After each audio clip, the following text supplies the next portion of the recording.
35 годишен жител на Куманово вчера во Тетово бил пронајден и лишен од слобода за издржување 3,5 години затворска казна за тешка кражба. Пред да биде приведен, тој извршил кражба и на улицата Кузман Јосифовски Питу во Тетово. Полицијата работи на расчистување на случајот, пошто ќе биде предаден на издржување на казната во кривично-поправната установа Идризово во Скопје. Од полицијата информираат и за пожар кој избувнал во столарска работилница на улицата Штипска во Тетово. Целосно е опожарен објектот и повеќе машини и алатки. Вкупната материјална штета според сопственикот се проценува на околу 400.000 денари.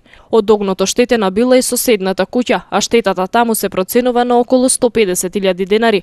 Повредени нема, се утврдуваат причините за избувнување на пожарот. Две сообраќајни несреќи во кои повредени биле пешаци се случиле вчера во Тетово. Едната се случила на улицата Браќа Симовски, кога 39 годишна тетовка со своето возило удрила 4 годишно дете кое невнимателно го минувало коловозот. Детето се здобило со скршеница на десната нога и по укажаната лекарска помош пуштено е на домашно лекување. Втората сообраќајна несреќа се случила на патот кон Тетовско Бањиче. 81 годишен пешак бил удрен од непознато возило кое веднаш го напуштило местото.